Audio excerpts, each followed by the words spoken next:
नमस्कार। राजस्थान में भजनलाल सरकार को 2 साल पूरे हो चुके हैं और सरकार ने अपने पहले ही वर्ष में राइजिंग राजस्थान जैसे बड़े निवेश उत्सव का आयोजन किया। हाल ही में कुछ दिन पहले प्रवासी राजस्थान दिवस का भी आयोजन हुआ। ये दोनों ही उत्सव बड़ी मात्रा में राजस्थान में निवेश और निवेशकों को आकर्षित करने में सफल रहे और ये तो आप कह सकते हैं कि सरकार का कामकाज, राजनीतिक इच्छा शक्ति और राजस्थान का निवेश के लिए उपयुक्त स्थल होना महत्वपूर्ण है। लेकिन ये भी बहुत महत्वपूर्ण है कि राजस्थान की छवि एक ऐसे प्रदेश की है जो एक शांत प्रदेश है, जहाँ कानून व्यवस्था अच्छी है, जहाँ निवेशक, व्यापारी, उद्योगपति सबके लिए सुरक्षित वातावरण है। तो उसको देखते हुए राजस्थान में बड़ी मात्रा में निवेश आकर्षित हो रहा है और मैं समझता हूँ इसके लिए जो क्रेडिट है वो राजस्थान पुलिस को दिया जा सकता है। हालांकि अपराध और अपराधियों के बदलते हुए पैटर्न, बढ़ता हुआ cyber crime, online fraud, gangsters की उपस्थिति, तस्करी, नशे का कारोबार, बढ़ती हुई सड़क दुर्घटनाएं और आम जन में पुलिस को लेकर विश्वास की कमी, ये कुछ ऐसी चुनौतियां हैं जिनसे राजस्थान पुलिस को डेली 2-4 होना पड़ता है। तो आज इन सब मुद्दों पर बात करने के लिए हमारे साथ कीनोट कार्यक्रम में, अगर मैं अनौपचारिक भाषा में कहूँ तो राजस्थान का सबसे बड़ा पुलिस वाला यानी डीजीपी राजस्थान श्री राजीव शर्मा, जो कि एक मेहनती और इम्पैक्टफुल इफ़ेक्टिव अफसर की छवि रखते हैं, हमारे साथ मौजूद हैं। राजीव शर्मा साहब, आपका बहुत बहुत स्वागत है। नमस्कार। आपसे इस तरह की गंभीर बातों पे भी बात करेंगे और राजस्थान पुलिस को क्या चुनौतियां हैं और उनके लिए आपने क्या स्ट्रेटजीज़ बनाई हैं, ये भी बात करेंगे। लेकिन हम चाहेंगे पहले आपके प्रारंभिक जीवन के बारे में बात करें। कैसे आप आईपीएस में आए, आपकी प्रारंभिक शिक्षा दीक्षा कैसे हुई और क्या आईपीएस ही आप बनना चाहते थे या कहीं और जाना चाहते थे और भाग्य ने आपको आईपीएस में ला दिया? प्रारंभिक शिक्षा तो उत्तर प्रदेश में हुई, उसके बाद दिल्ली में राजकीय स्कूल में से 10वीं और 12वीं गवर्नमेंट सेकेंडरी स्कूल से पास किया था और उसके बाद फिर आगरा में ग्रेजुएशन, पोस्ट ग्रेजुएशन और जवाहरलाल नेहरू विश्वविद्यालय से एमफिल किया था। उसके बाद वहीं से ही सीधे फिर इसमें चयन हुआ। तो आप आईपीएस ही बनना चाहते थे? एक सरकारी सेवा में, सिविल सर्विसेज में ही आने का था, तो उसमें आईएफएस, आईएएस और आईपीएस, ये 3 में से किसी एक सेवा में आने का मन था। चलिए, आपने अच्छा, जिलों में आप एसपी रहे, उसके बाद अनेक उच्च पदों पर रहे, वहाँ पे आपने बहुत नाम कमाया। अब एज डीजीपी राजस्थान आप ऐसा क्या करना चाहते हैं कि आपका कार्यकाल एक यादगार कार्यकाल बने? सबसे जो प्रमुख प्राथमिकता है वो है कि हमारे थाने जनता को जितना हम उसको फ्रेंडली कर सकें, कि किसी भी व्यक्ति को थाना जाने में, अपनी बात हम तक पहुंचाने में कोई मदद चाहिए तो उसको पाने के लिए किसी को कहने की ज़रूरत ना पड़े, किसी से फ़ोन करके, किसी से कहलवा के थाना ना जाना पड़े और सीधा उसको जाना के लिए सोचना नहीं पड़े कि मेरे को किस तरह का वहाँ पे व्यवहार होगा या किस तरह का वहाँ का माहौल होगा। तो पहला प्राथमिकता ये है कि हम अगर अपने लोगों को इस स्तर तक हम तैयार कर दें कि कोई भी परिवादी जिसको पुलिस से कोई भी मदद चाहिए वो निसंकोच और बिना किसी बात को सोचे और सीधे थाने में जाके मदद मांग सके।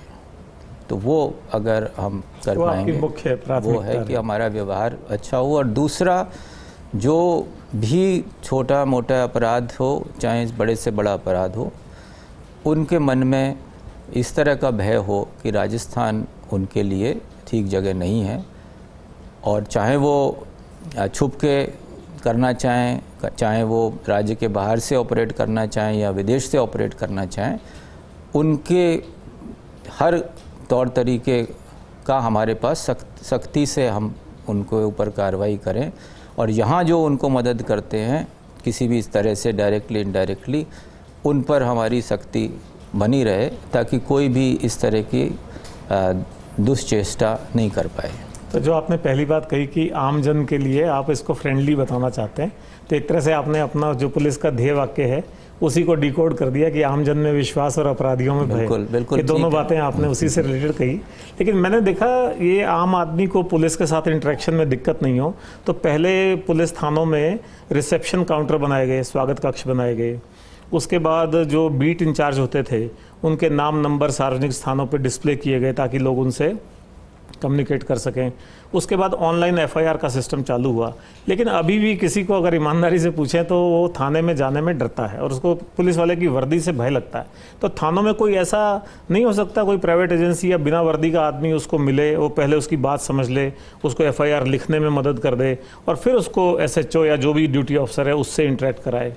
ऐसा कुछ नहीं, जो थाने में जो स्वागत कक्ष बनाए गए थे उसके पीछे मंशा यही थी कि वहाँ की व्यवस्था इस प्रकार की हो कि लोगों को वहाँ पे जाके एक तसल्ली मिले और वहाँ पे एक व्यक्ति इस तरह का मिले जो उनके साथ अच्छे तरीके से बात करे और उनको गाइड करे कि उनकी अगर जिस प्रकार की समस्या है, मान लीजिए कोई महिला है तो फिर हमारे थाने में जो भी महिला अधिकारी है उसको वहाँ बुलाए तत्काल और उनकी बातचीत करा के समझने की कोशिश करे। या कोई अपराध घटित हुआ है उसकी सूचना है तो जो भी वहाँ पे वरिष्ठ अधिकारी मौजूद है उसको बुला के बात करे, उसकी रिपोर्ट दर्ज करे और वहाँ पे उनको अच्छे तरीके से बिठा के बात करने का, उनको बताने का अवसर मिले। तो वही अगर हम ठीक से कर लें तो काफ़ी है, उसमें किसी निजी व्यक्ति को वहाँ पे लाने की आवश्यकता नहीं है। या जैसे मोहल्ला समितियाँ या आपकी शांति समिति होती है, इस तरह के कोई लोग अगर उसमें नहीं, फिर वही जो मैं शुरू में कह रहा था ना कि हम चाहते हैं कि लोग सीधा हमारे व्यक्ति से जुड़ें, हमारे लोगों से जुड़ें। और जैसे हमारा बीट कांस्टेबल है तो अगर उस बीट के क्षेत्र के किसी नागरिक को कोई दिक्कत आई है तो वो क्यों नहीं वो सीधा उसको फ़ोन करे और उसकी मदद ले, बजाय इसके कि वो अपने स्थानीय किसी और स्तर की मदद के बारे में सोचे।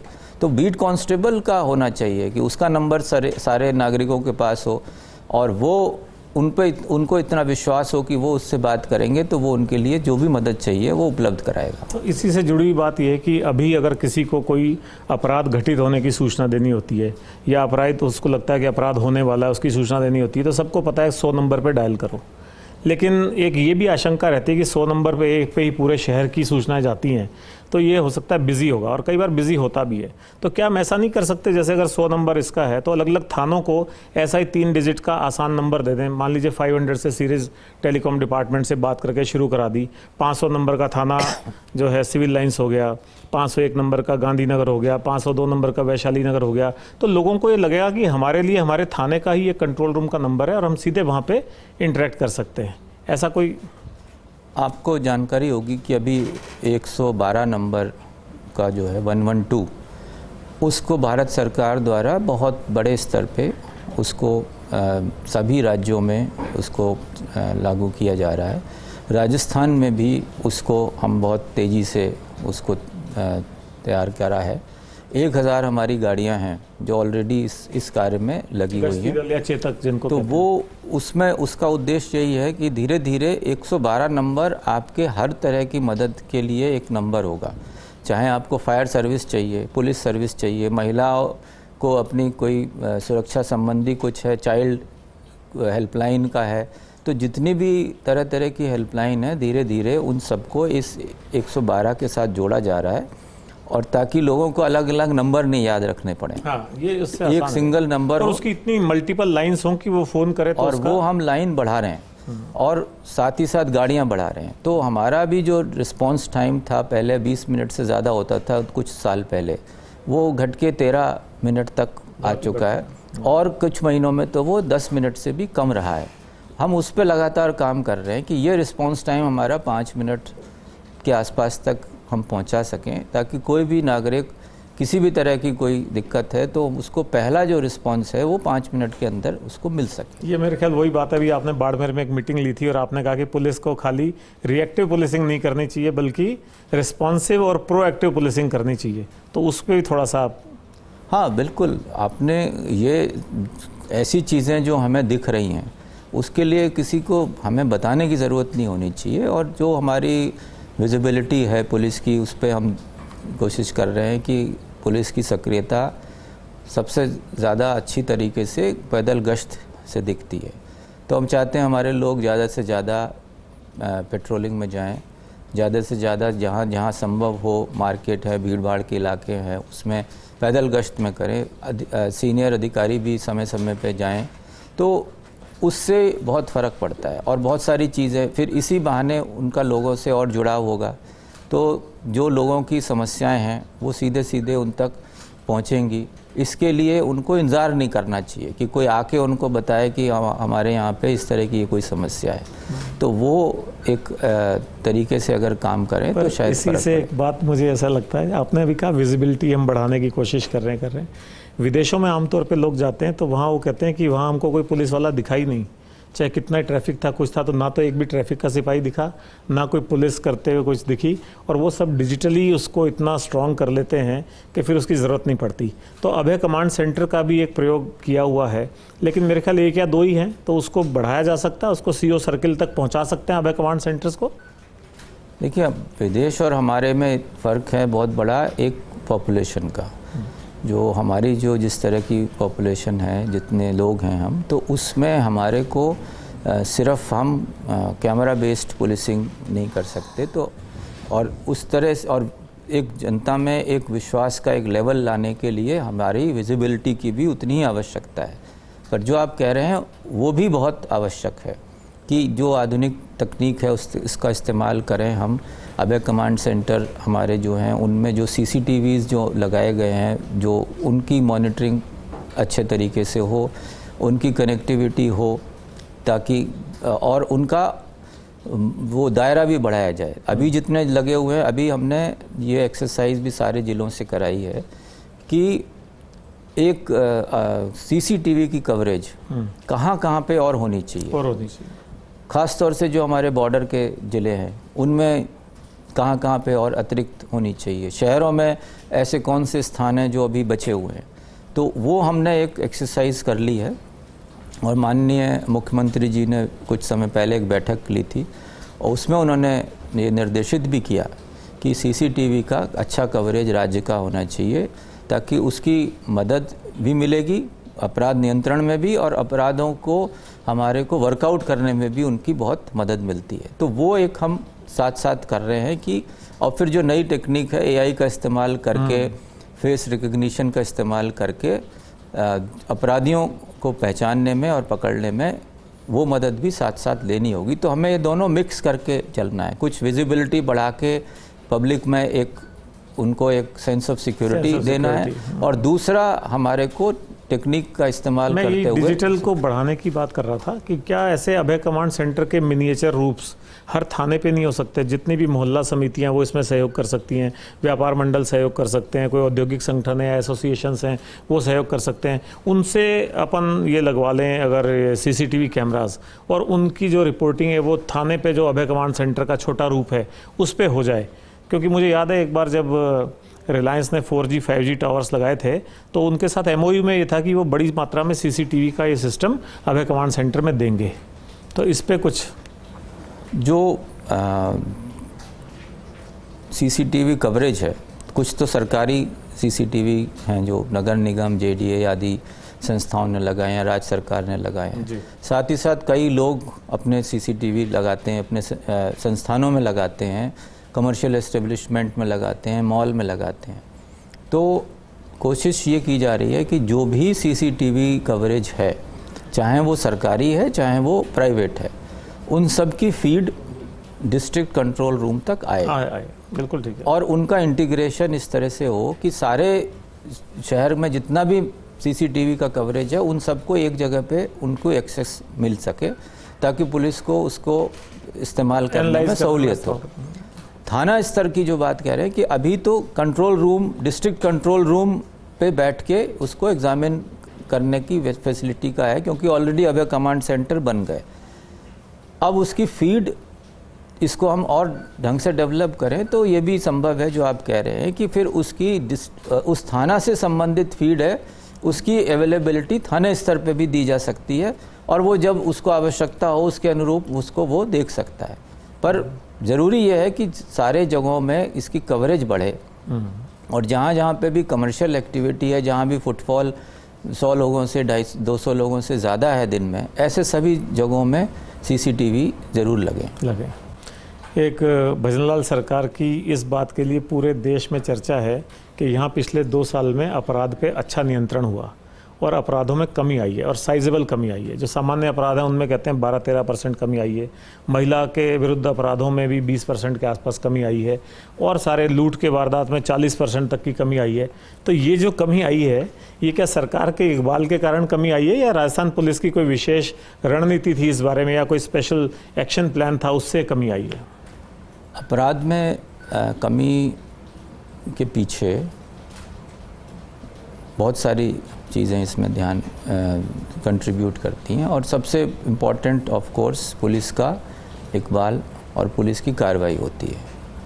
तो जितनी पुलिस सक्रिय होगी उतना ही अपराध में कमी आने की संभावना होती है। राजस्थान एक ऐसा प्रदेश है पूरे देश में जिसमें आप देखेंगे लगातार अपराधों के रजिस्ट्रेशन को लेके कभी भी किसी भी तरह का दबाव थानों पे नहीं रहा है कि भाई आपको कम करना है, अपराध घटाने के लिए कभी नहीं आता। यहाँ तक कि कुछ श्रेणी में हमारे यहाँ अपराध में काफ़ी केसेस जो दर्ज होते हैं वो झूठे भी पाए जाते हैं। उसके बावजूद भी थाना स्तर पे लोग रिपोर्ट दर्ज करने में आमतौर पे कोई मना नहीं करता है।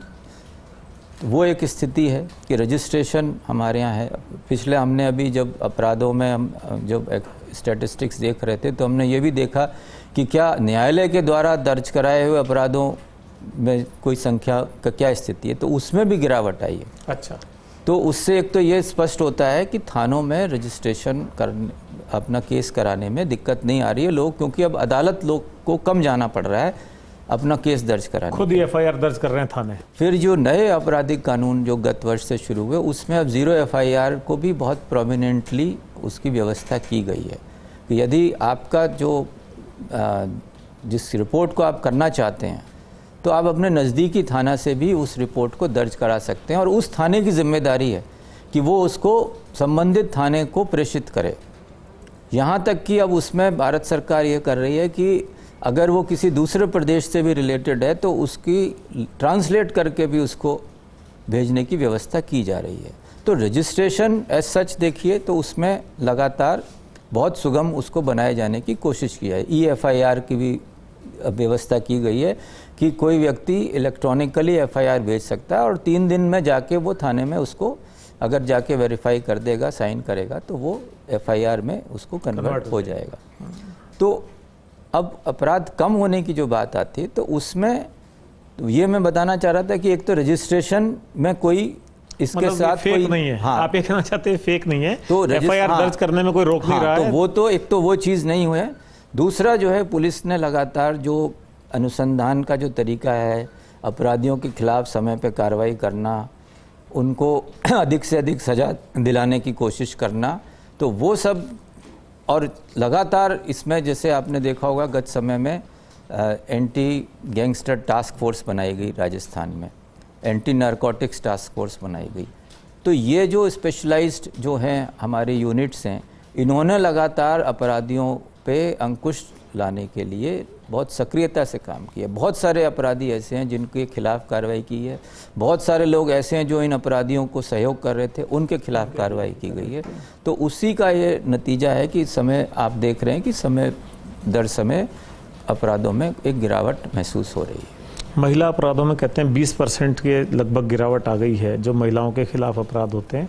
तो क्या महिला थानों की जो डेस्क है या महिला हेल्पलाइन है उसको स्ट्रॉन्ग किया गया है? महिला अपराध राज्य सरकार की बहुत बड़ी प्राथमिकता है कि महिलाओं के प्रति अपराध किस तरह से कम हों और उनको हम कैसे बेहतर सुरक्षा प्रदान करें।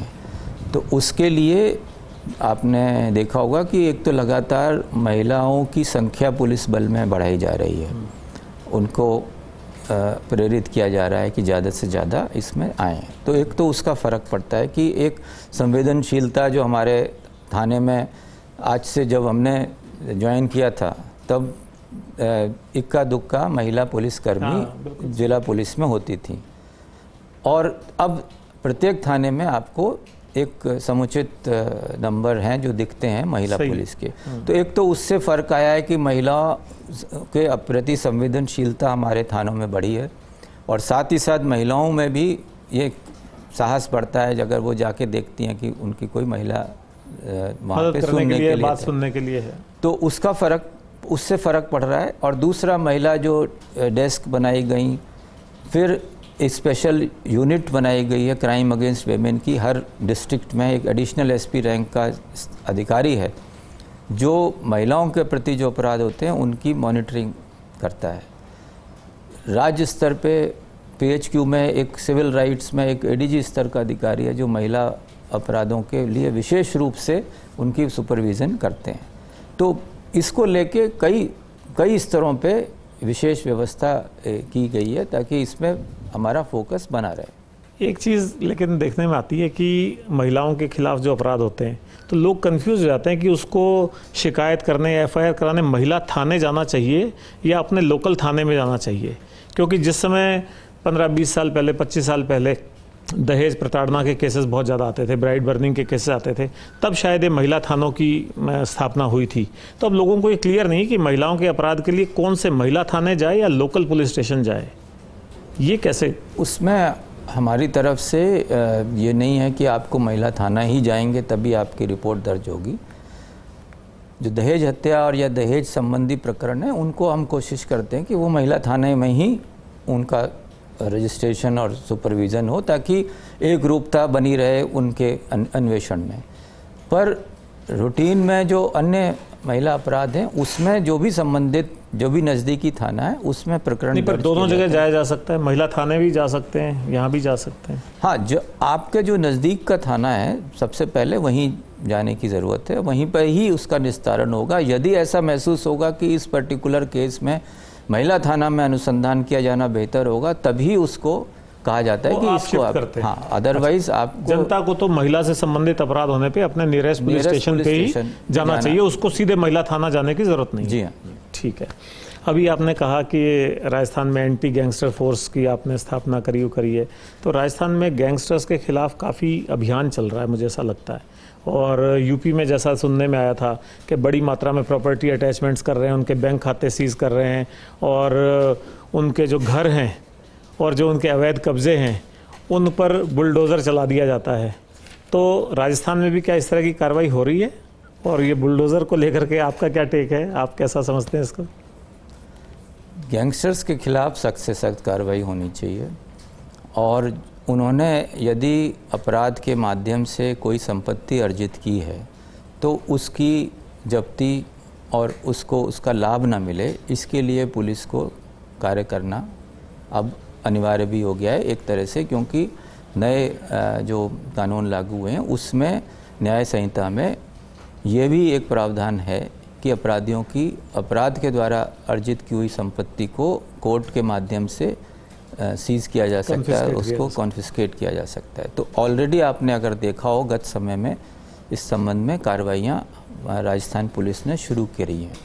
और साथ ही साथ जब भी हम इस तरह से कोई केस होता है तो ये भी देखा जाता है कि उस व्यक्ति ने कोई संपत्ति ऐसी तो नहीं है जिसका अवैध तरीके से कोई निर्माण किया हुआ है, या उसके गैरकानूनी तरीके से अगर उसने कोई कंस्ट्रक्शन किया हुआ है। तो जैसी स्थिति हो उसके अनुसार स्थानीय प्रशासन को सहयोग देकर फिर नियमानुसार वो कार्रवाई करने का भी उसमें प्रावधान रखा गया है। गैंगस्टर्स के संदर्भ में हालांकि विवादित विषय है थोड़ा सा, मतलब गैंगस्टर और एनकाउंटर ये एक सिक्के के दो पहलू हैं एक तरह से, लेकिन एनकाउंटर हमेशा विवादित रहता है। तो राजस्थान में भी आनंदपाल एनकाउंटर सुनते थे, हालांकि उसके बाद कोई बड़ा एनकाउंटर सामने नहीं आया, लेकिन कुछ समय पहले देखते थे जिसको मिनी एनकाउंटर कह सकते हैं, पुलिस ऐसे अपराधियों के पैर में, टांग में गोली मार करके उनको अपाहिज कर देते थे।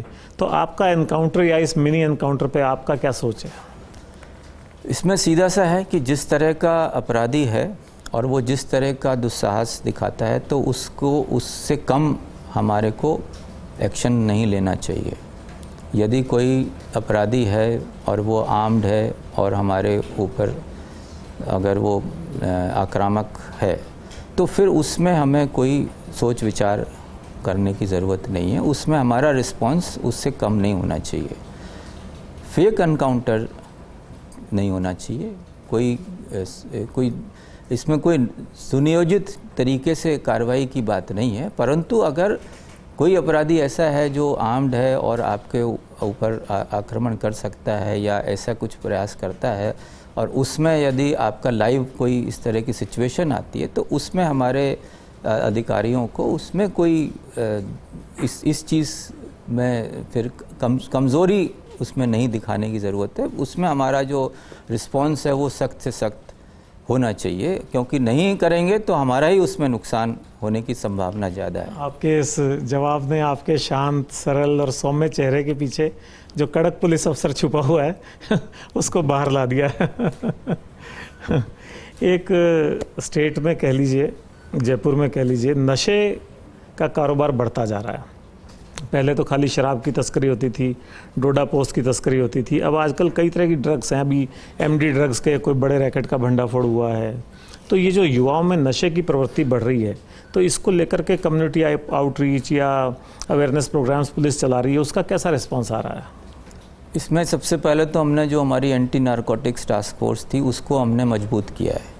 अभी हमने उसमें काफ़ी लोगों की तैनाती की है और राज्य में 16 स्थानों में इनकी चौकियां प्रारंभ की हैं। अच्छा। और उसमें एक आईजी स्तर के अधिकारी को सिर्फ ड्रग्स के खिलाफ कार्रवाई के लिए हमने अभी कुछ समय पहले तैनात किया है और उनको नीचे जो है टीम पूरी उपलब्ध कराई जा रही है।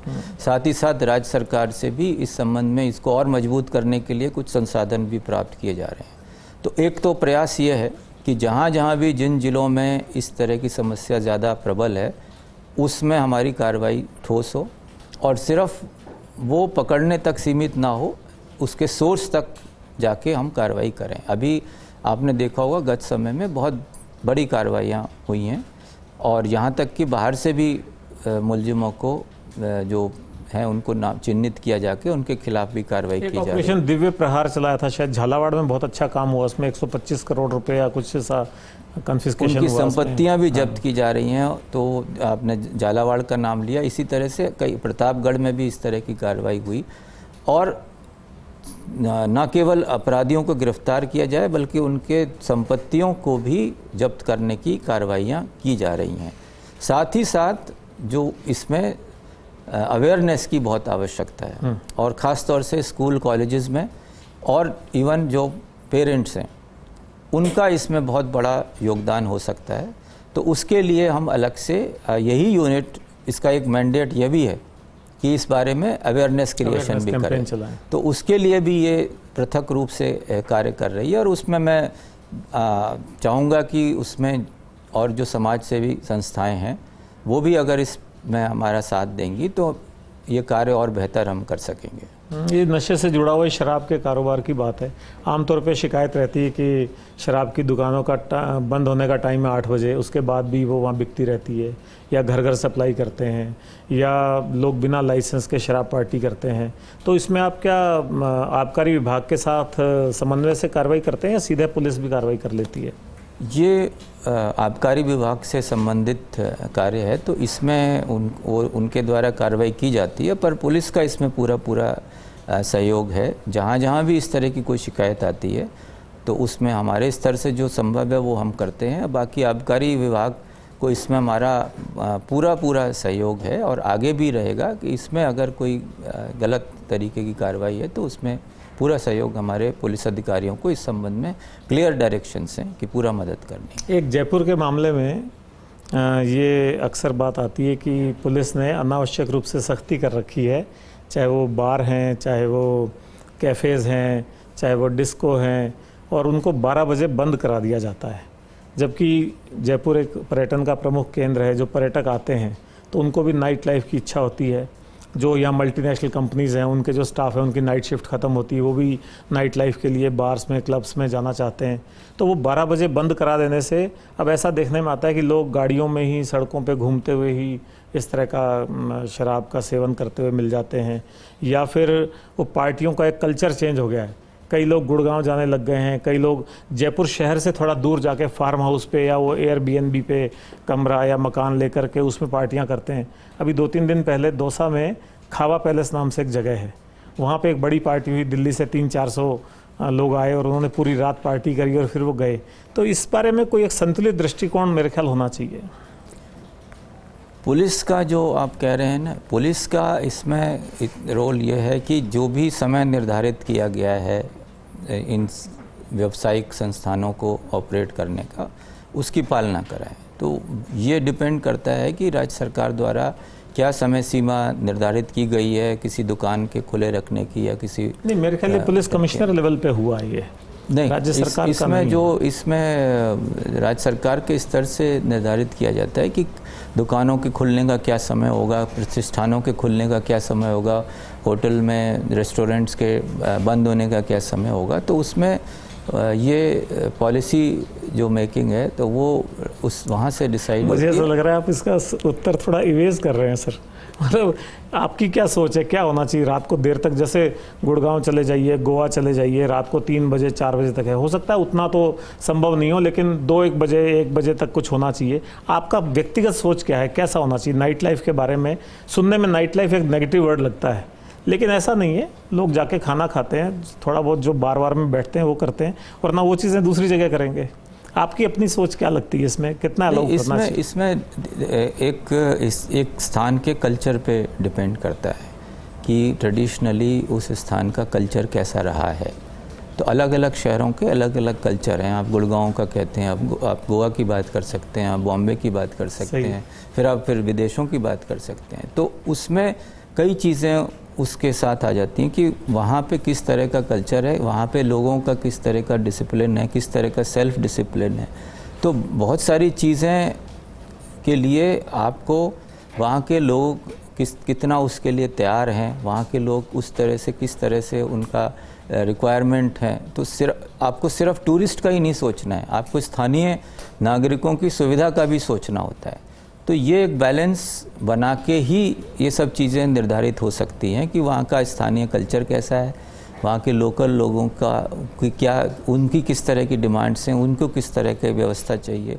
और फिर आता है टूरिस्ट का, कि टूरिस्ट को हम एनकरेज भी करना चाहते हैं, but not at the expense of local resident. तो ये सब एक बैलेंस बनाने की बात है। तो उसमें टूरिज़्म डिपार्टमेंट के साथ और अगर किसी के सुझाव हैं तो उनको लेके हम टूरिज़्म डिपार्टमेंट के साथ और राज्य के अन्य विभागों के साथ बैठ के इस पर चर्चा करके नीति निर्धारित की जा सकती है। अच्छा, अभी आपने बात की थी नए कानूनों की, जो 3 अच्छे बड़े नए कानून आए हैं। केंद्र सरकार का भी इच्छा है कि उनका प्रचार प्रसार होना चाहिए। भारतीय न्याय संहिता है, भारतीय साक्ष्य संहिता है, भारतीय नागरिक सुरक्षा संहिता है। तो इसका कहा ही जाता है कि ये जो कानून आए हैं नए, ये न्याय देने के लिए हैं, दंड देने के लिए नहीं है। और दूसरा, इसमें जो time bound investigation, time bound कोर्टों से निर्णय होना और डिजिटल साक्ष्य को एक्सेप्ट करना, और ये कहना कि ये अपराधी केंद्रित नहीं है बल्कि विक्टिम केंद्रित हैं, तो ये सब बातें बहुत अच्छी लगती हैं। लेकिन यही संसाधन है, यही नफरी है आपके पास, यही स्टाफ है, तो कैसे टाइम बाउंड इन्वेस्टिगेशन कर पाएंगे? जो अभी व्यवस्था है उसमें कैसे सुधार ला पाएंगे?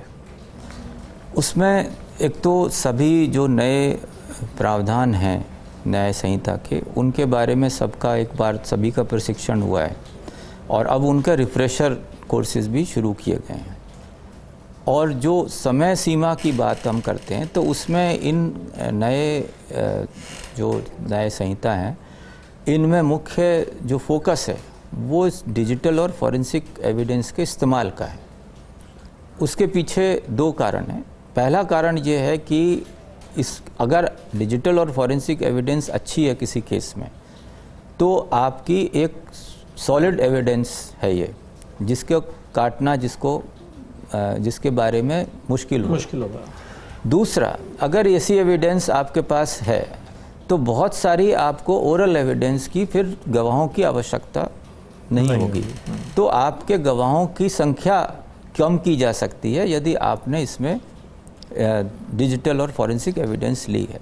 तो इसलिए आप देख रहे होंगे कि जैसे जैसे समय बीत रहा है, फॉरेंसिक एक्सपर्ट्स की संख्या बढ़ाई जा रही है, फॉरेंसिक वाहनों की संख्या बढ़ाई जा रही है। पुलिस में भी हमने अभी सीन ऑफ क्राइम ऑफिसर्स तैयार कर रहे हैं। हमने अभी उसका 1 महीने का प्रशिक्षण पे आपका चल काफी रहा जोर है। है। तो नेशनल फॉरेंसिक साइंस यूनिवर्सिटी के साथ बैठ के हमने एक मॉड्यूल तैयार किया है। तो BPRND, national forensic science university, FSL और राजस्थान पुलिस, ये चारों ने मिलके एक कार्यक्रम अभी शुरू किया है। लगभग 100 हमारे विभिन्न थानों से लोग आज की तारीख में ट्रेनिंग ले रहे हैं। और इसके बाद इनको सीन ऑफ क्राइम ऑफिसर, हम कोशिश है कि हर थाने में ऐसे 2 व्यक्ति हों जिनको अनुभव हो, थोड़ी जानकारी हो कि किस तरह से फॉरेंसिक डिजिटल साक्ष्य को कलेक्ट करना है। तो जैसे जैसे इसका इस्तेमाल बढ़ेगा, समय सीमा में अपने आप आएगा। दूसरा, अब समय सीमा सिर्फ इन्वेस्टिगेशन की नहीं है, बल्कि न्यायालय में भी कई स्तरों पे समय सीमा लाई गई है। तो उसका भी आपको असर देखने को मिलेगा जब तेज़ी से ये प्रकरण न्यायालयों से भी डिसाइड होना शुरू होंगे। अब पुलिस से रिलेटेड एक ट्रैफिक बहुत बड़ा इशू है। आमतौर पे कहते हैं कि अगर VIP मूवमेंट ठीक से हो जाए और अखबार में छपने लायक कोई जाम नहीं लगे तो फिर ट्रैफिक पुलिस को थोड़ा आराम रहता है और बाकी बचे हुए समय में वो अपना रेवेन्यू के टारगेट्स पूरा करने के लिए चालान वगैरह में लग जाते हैं। लेकिन ट्रैफिक के जो असली इश्यूज़ हैं, जहाँ बॉटलनेक्स हैं, जहाँ कोई अवरोध हैं, जहाँ उसको ठीक करना चाहिए, उसके लिए ट्रैफिक पुलिस को टाइम नहीं मिल पाता है। तो इस बारे में कोई ट्रैफिक का मास्टर प्लान बनाना या ट्रैफिक में सुधार लाने के लिए आपके दिमाग में कोई योजना है? ट्रैफिक निश्चित रूप से एक ऐसी चीज़ है जिसको आम आदमी दिन प्रतिदिन उसका सामना करता है और कुछ हद तक पुलिस के कार्य के बारे में धारणा भी उससे बनती है। तो उसके लिए बहुत बड़ी चैलेंज है ये हमारे लिए, ये सही बात है। और जिस तरह से पिछले वर्षों में वाहनों की संख्या बढ़ी है, उतना उस अनुपात में शायद सड़कों का और ओवरब्रिज कहें या फ्लाईओवर्स करें या सबवेज, अंडरवेज करें, उनकी संख्या में शायद इतनी वृद्धि नहीं हो पाई। तो उससे ही क्या कारण आप देखते हैं कि सड़कों पे बहुत दबाव बढ़ रहा है। तो उस परिस्थिति में हमारे लोगों को भी उसी तरह से दबाव महसूस हो रहा है। तो ये हमारे अब इसीलिए हम कोशिश ये कर रहे हैं कि कुछ तो हम अपनी संख्या बल बढ़ाएं और साथ ही साथ जो टेक्निक है उसका इस्तेमाल करके हम कोशिश कर रहे हैं कि जो इसमें एनफोर्समेंट, क्योंकि जिस तरह से हम लोगों की मानसिकता है कि अगर ट्रैफिक पुलिस सिपाही नहीं है चौराहे पे तो मैं उसको रेड लाइट की पालना करने में तौहीन समझता हूं, कठिनाई होती है। तो वो फिर उसके लिए हमें एनफोर्समेंट भी बढ़ाना है, उसके लिए हमें अपने लोग भी बढ़ाते हैं, पर साथ ही साथ हम अब जो इंटेलिजेंट ट्रैफिक मैनेजमेंट सिस्टम के माध्यम से और कैमरास के माध्यम से अब इसकी संख्या बढ़ाई जा रही है कि लोगों का जो वायलेशन है वो पकड़ में आए ज़्यादा से ज़्यादा कैमरे के माध्यम से, सख्त कार्रवाई हो और साथ सस्पेंड करना या और उसमें सख्त कार्रवाई हो। एक तो ये, और दूसरा जो फिज़िकल इम्प्रूवमेंट्स की जहाँ पे गुंजाइश है, जहाँ पे कुछ स्लिप लेन बनने से फ़ायदा हो सकता है, कहीं कट ठीक करने की आवश्यकता है, तो जो छोटे छोटे चेंजेस करने से हो सकता है, तो उसमें भी सर्वे करा के JDA के साथ मिलके, जैसे जयपुर की बात करें तो उसके लिए कोशिश की जा रही है। और आपने अगर जयपुर से बाहर निकल के देखा हो तो अभी हमने लेन ड्राइविंग पे शुरुआत कराई है कि जो नेशनल हाईवे है उस पर भारी वाहन जो हैं वो सड़क के सबसे बाईं ओर लेन में चलें। तो उसका भी हम देख रहे हैं कि अगर वो भी, उस पर भी लगातार फोकस है, ताकि उससे भी एक डिसिप्लिन सड़कों पे आएगा। और जो एक घंटे 2 घंटे अगर कोई डिसिप्लिन में चलता है तो अनकॉन्शियसली वो धीरे धीरे शायद उसकी नेचर में आदत में आ जाए। तो वो कई तरह से हाईवे पे भी डिसिप्लिन की कोशिश की जा रही है और साथ ही साथ शहरों में भी डिसिप्लिन बढ़ाने की कोशिश कर रहे हैं। तो पुलिस के आधुनिकीकरण के लिए भी आप कुछ कर रहे हैं? क्योंकि अभी अपन देखते हैं ना तो थाने हमारे स्मार्ट थाने, आपने शायद अभी 1-2 दिन पहले कहीं कहा भी है कि थानों को हम स्मार्ट बनाएंगे, अच्छे वाहन उनके पास होने चाहिए, अच्छे और दूसरे संसाधन होने चाहिए, कम्युनिकेशन फास्ट होना चाहिए, कहते हैं बॉडी वॉर्न कैमराज होना चाहिए, CCTV वगैरह तो है ही। तो आधुनिकीकरण के लिए कोई खास बड़ा प्लान लेके चल रहे हैं? और ख़ास तौर पे मैं पूछना चाहूँगा कि जो विकसित राजस्थान 2047 का विज़न डॉक्यूमेंट है, उसमें मुझे पुलिस का कोई अलग से चैप्टर दिखाई नहीं पड़ा। तो उस विकसित राजस्थान 2047 के विज़न डॉक्यूमेंट के हिसाब से या उस विज़न के हिसाब से पुलिस के क्या लक्ष्य हैं, राजस्थान पुलिस के क्या लक्ष्य हैं? टेक्नोलॉजी का इस्तेमाल एक बहुत बड़ी चीज़ है जो कि आने वाले समय में जो हमारी नई पुलिस होगी, विकसित भारत की जो पुलिस होगी, तो इस संबंध में बहुत बड़े स्तर पे भी इसमें विचार चल रहा है और कई इसमें कम से कम 10 चीज़ों पे फोकस किया जा रहा है, 10 कैटेगरीज़ में इसमें काम हो रहा है और उसमें पुलिस को संसाधन बढ़ाने के साथ साथ उनकी कैपेसिटी बिल्डिंग जो है, उनका ओरिएंटेशन बदलने की भी बात है और जितनी नई टेक्निक्स आई हैं जैसे एआई और मशीन लर्निंग का इस्तेमाल करके कहाँ पे हम अपने काम में तेज़ी ला सकते हैं, कहाँ पे हम प्रेडिक्टिव पुलिसिंग बढ़ा सकते हैं, तो वो सब भी इसमें शामिल हैं।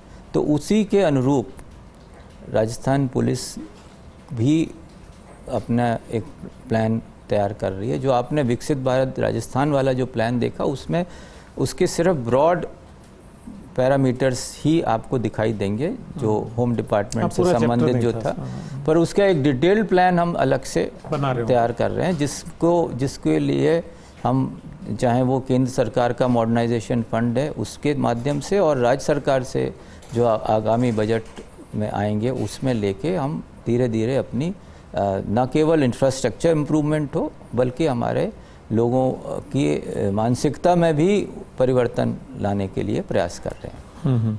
तो इसी तरह पुलिस की नफरी बढ़ाने के लिए भर्ती के लिए भी आप कुछ अच्छा कर रहे हैं? महिला अधिकारियों की भर्ती के लिए भी कुछ नए प्लान्स आप लाए हैं? अभी 10,000 की भर्ती ऑलरेडी चल रही है कई और जो हम कोशिश कर रहे हैं कि जनवरी से ये लोगों को हम अपने बेड़े में शामिल कर पाएँ। उनका जो एग्ज़ाम हुआ था उनका रिज़ल्ट भी अब आने शुरू हो गए हैं, काफ़ी यूनिट्स के रिज़ल्ट्स ऑलरेडी निकलने शुरू हो चुके हैं। तो वो हमारे पुलिस बल में जनवरी में उम्मीद करते हैं कि 10,000 लोग शामिल होंगे और इसके बाद फिर इस बीच में कुछ प्रमोशंस हमारे रुके हुए थे, उसको हमने काफ़ी उसमें तेज़ी लाने की कोशिश की है और अब जो वैकेंसीज़ बची हुई हैं उसके लिए हम राज्य सरकार से अब रिक्वेस्ट करेंगे कि आगामी बजट में हमें कुछ और वैकेंसीज़ को भरने के लिए अनुमति प्राप्त हो। अच्छा, एक उत्सुकता होती है कि आप शीर्ष स्तर पे बैठे हैं पुलिस में और पुलिस मुख्यालय जयपुर में बैठते हैं और राजस्थान भौगोलिक दृष्टि से सबसे बड़ा प्रदेश है। अब कहीं बाड़मेर में कोई क्राइम हो सकता है, कहीं जालौर में हो सकता है, यहाँ कहीं सीकर में हो सकता है, उधर गंगानगर में हो सकता है, तो आपको कितना जल्दी किसी क्राइम के होने की सूचना आप तक पहुँचती है? कितना जल्दी आपको वो सूचना मिलती है? नॉर्मली तो बहुत जल्दी ही मिलती है क्योंकि जहाँ भी कोई घटना होती है वो एसपी को तुरंत रिपोर्ट होती है कंट्रोल रूम से और एक हमारे यहाँ स्टेट कंट्रोल रूम की व्यवस्था है, तो उसके माध्यम से या फिर टेलीफोन के माध्यम से नॉर्मली जो भी घटनाएं होती हैं उनकी सूचना। हम जिलों में कार्यक्रम करने जाते हैं तो वहाँ एसपी साहिबान कई बार हमें कहते हैं कि उनको क्राइम की घटना की जानकारी कई बार हमारे फर्स्ट इंडिया न्यूज़ चैनल से मिलती है। तो आपका भी ऐसा कोई अनुभव रहा? फर्स्ट इंडिया हो या जो मीडिया जो है, मीडिया ओवरऑल जो है वो आप लोगों का भी जो नेटवर्क है वो बहुत अच्छा है और उसके हम तो चाहते हैं कि उसका सहयोग हमें लगातार अगर मिलता रहे तो बहुत सारी ऐसी चीज़ें हैं जो शायद हम तक और तरीके से नहीं पहुँचे हैं वो आपके माध्यम से पहुँच सकती हैं। तो इसलिए मीडिया को तो हम हमेशा यही रिक्वेस्ट रखते हैं कि आप अपने न्यूज़ की तरीके से जो भी आप इंफॉर्मेशन कलेक्ट करते हैं, हो सकता है बहुत सारे आपके लिए न्यूज़ के उसके कैटेगरी में ना आए कि ये हेडलाइन लायक है या नहीं है, पर हो सकता है वो हमारे लिए इम्पॉर्टेंट हो। तो आपसे और आपके साथियों से तो मेरा यही अनुरोध है कि आपका जो नेटवर्क है उसके माध्यम से अगर आप पुलिसिंग में भी सूचनाएं देंगे तो हमारा काम और अच्छा कर पाएंगे। यानी काफ़ी जुड़े रहते हैं आपके अधिकारियों के साथ। तो समय की भी सीमा है, बहुत सारी बातें हुई, तो आप अपनी फिटनेस को लेकर के या पुलिस को सहयोग करने को लेकर के आम जनता को कोई संदेश देना चाहें तो यू आर वेलकम। आम जनता से मेरा यही अनुरोध है कि पुलिस आपकी मित्र है और हमारे चाहे कैसा भी आपका कठिनाई हो उसमें हमारा यही प्रयास रहता है कि हम मदद कर सकें। तो उसमें हमारे ऊपर विश्वास रखें, हमसे जुड़ें। जितना आप जनता हमसे जुड़ेगी उतना हमारे काम और निखरेगा, उतना हम लोगों में और उत्साह आएगा। आपने देखा होगा कि पुलिस ने कोरोना टाइम में, कोरोना के समय में किस तरह से कार्य किया और जनता ने भी उसको बहुत अच्छे मन से उसको सराहा। तो पुलिस वही थी जो कोरोना काल से पहले थी और जो कोरोना काल के समय थी, और वही पुलिस अभी भी है। तो जिस पुलिस को आपने कोरोना काल में फूलों से बरसा के आपने स्वागत किया, उन पे भरोसा किया, उनके कार्य को सराहा, तो वही पुलिस आज भी है। और यही मैं अपने पुलिस साथियों से कहता हूँ कि हमारे साथियों ने ये महसूस किया कि अगर थोड़ा भी हम अच्छा काम करते हैं तो पुलिस के कार्य को लोग और मीडिया ने भी बहुत उसको सराहा। तो सभी ने उसको, हर स्तर पे उसकी प्रशंसा हुई। तो वही लोग हैं, वही हम 2020-21 में थे, वही हम 2025 में हैं। तो अब क्यों नहीं हमारे काम को लोग सराहेंगे अगर हम अच्छा काम करेंगे। नहीं, आपके टाइम में तो बहुत चेंजेस हुए हैं। मैं देखता हूँ सीनियर ऑफिसर्स को आपने पैदल गश्त में भी इन्वॉल्व किया है, फालतू की बैरिकेडिंग आपने रोक दी है, जो रोक करके चेकिंग करते थे। अनमैन्ड बैरिकेडिंग तो मेरे ख्याल आपने पूरी तरह रोक दी है। तो बहुत अच्छा इंटरेक्शन रहा आपसे और बहुत सारी बातें आपसे आम जनता को भी पता लगी। पुलिस के बारे में जो मिस्ट्री रहती है, रहस्य रहता है, वो भी काफ़ी हद तक दूर हुआ। और जैसा आपने कहा कि जनता पुलिस को अपना मित्र समझे, पुलिस का सहयोग करे, और जनता के सहयोग से निश्चित तौर पे अपराधों में कमी आती है। अपराधों की अगर पहले कोई सूचना या आपके आसपास कहीं कोई गड़बड़ हो रही है, उसकी सूचना आप अपने निकटतम थाने को देते हैं, पुलिस कंट्रोल रूम को देते हैं, तो कई बार बड़े बड़े अपराध घटित होने से रह जाते हैं। और मेरी दुआ है कि आपके और सबके प्रयासों से राजस्थान की जो शांत प्रदेश की छवि है, अच्छे लॉ एंड ऑर्डर होने की छवि है, वो बनी रहे, और इसी तरह से यहाँ पे निवेश भी आता रहे, पर्यटक भी आते रहें, और हम सब लोग भी सुरक्षित रहते हुए अपना जीवन व्यतीत कर सकें। Thank you so much. धन्यवाद। Thank you.